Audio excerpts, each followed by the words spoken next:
I don't know. I just found this year like I didn't find it like the movies I saw I thought were all fantastic. But I Yeah. don't think I came out feeling good for any of them. What did you Like see?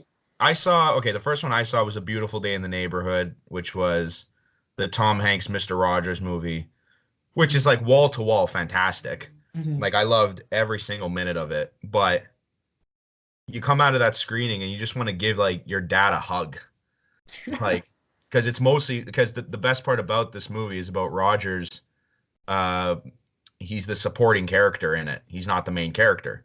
The Mhm. movie plays out like an episode of you know, Mr. Rogers' Neighborhood, but it's really about this journalist who has a crumbling relationship with his family and his father, right? And it's Rogers putting this family back together, which Wasn't it is based on real events that happened? entirely a true story. Okay. 100%. This Oh, happened. And you can read the article too. It's online from Esquire, Mhm. right? And it's great, but okay, first one, super bummed out again. Had to go home, give my dad a hug. Okay. Second one, Joker. That one's just uncomfortable, miserable. Probably my favorite movie of the year. But still, you come out of that movie and nothing about what you feel is good. You feel like the world around you is a mess. You wonder how you could have helped this guy. And it's very like reminiscent of like Taxi Driver and The King of Comedy. And So they did they have? Sorry to cut you off, but did Scorsese and De Niro have anything to do with Joker? Scorsese was an early producer on the Joker, but left uh, before production started. But before he left the film in the care of his like go-to producing partner. Hmm. It's Emma Tillinger Kaskov, I think is her name. If it's not, it look it up. It's on the Wikipedia page. But I think that's her name. She produced it, but she was also a producer on, I think, The Departed and The Wolf of Wall Street. So she's very much in Scorsese's like let's say inner circle. So Yeah. you definitely get that feel from her. But the director Todd Phillips actually said he goes like it was very much based on Taxi Driver, on the King of Comedy with DC Comics characters.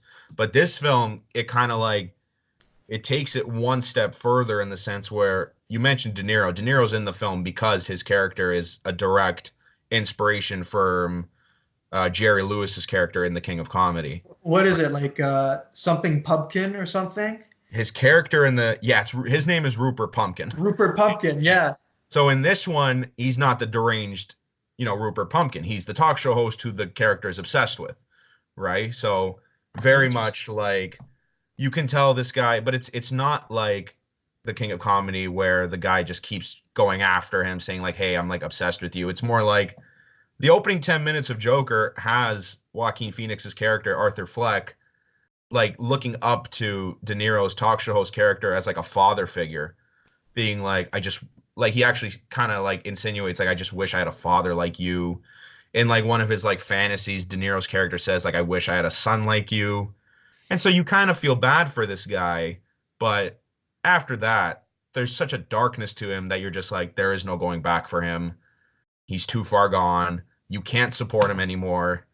Like I mean, Artur, we saw this one together like later in October. yeah, Like yeah. What do you So think of yeah, so my take on the Joker is that like I watched it, loved it. it?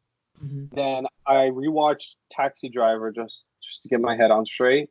Then I rewatched the Joker, and I realized it's kind of beat for beat that movie. it Uh, is. it very much is. However, the Joker is able to do something that I didn't actually think they could actually pull off. But it's all down to Joaquin Phoenix. Like it's the script to me in that movie It's doesn't fine. necessarily matter. Um, but his performance, there's no one that motivates him. There's no motivation for him to become bad. A Taxi Driver, Scorsese appears in the movie and he's like, "Hey man, you should go kill people," and he's like, "Okay." So in the movie, there's that push for them. In this one, it's there's no reason for him to actually become. Well, there's no pushing reason for it's him to not become. it's not a push. The world around him is You can say going crazy, push and them. I guess that's his push. But I mean, the movie is essentially like nobody cares about this guy. his life is miserable. Mhm. And I mean, even De Niro's character calls him out later in the movie, saying like, "There's a lot of self-pity with you." And in that regard, you can kind of be like, "Yeah, you're right. You could technically rise above it, but you're not. You are just giving in to the madness, right? It's just whatever's around you, you're just taking it all in. You don't have to do that. Mhm. You could somehow, but there is no going back for this guy. Like, One of the last things I want to say just about the Joker is what it says about mental health and the way we approach people with mental health in the society. I think the movie fucking like nail on the head, like perfectly, yeah, because but everyone it's not dismisses subtle. him. No one cares for him. Funding of like that keeps him like that's the thing. What holds him down to reality is the fact that he can go to these meetings with it seems like a psychiatrist or a psychologist or a therapist or something, someone from A to social talk to, worker. a social worker, because you can see that he struggles to verbalize what he's feeling. So a lot of it is internalized. And then the only time that we see it come out is when he kills those three people. Spoilers, I guess. I don't know. Yeah, Been a everyone's month. watched this movie. It's been a If month. you have Yeah. not watched this movie, I will spoil it all for you. I don't care. All the deaths in the movie that he commits, all of them are like, not that they're just real, but like they get him to one step closer to becoming the Joker.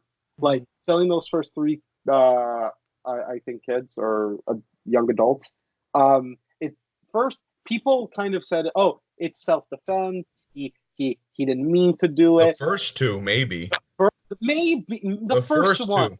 the The first one, first one. the The first third one. guy, The he yeah, coldly executes. Man, Yeah, I'm like, laughing right now because you guys are basically just like saying the whole movie. oh, I don't. But no, but it's true. The He movie's so good. coldly. Just yeah, and then his mom and whatever. I will just say this last point, and then I kind of want to move on from the Joker. Yeah. The way Thomas Wayne punches him in the fucking nose, Loved it. that is the best scene. It's just like it's like I never pictured Thomas Wayne like that in my head ever while reading or watching anything to do with Batman. So the fact that they have this completely different role for him in the movie, I thought was very interesting.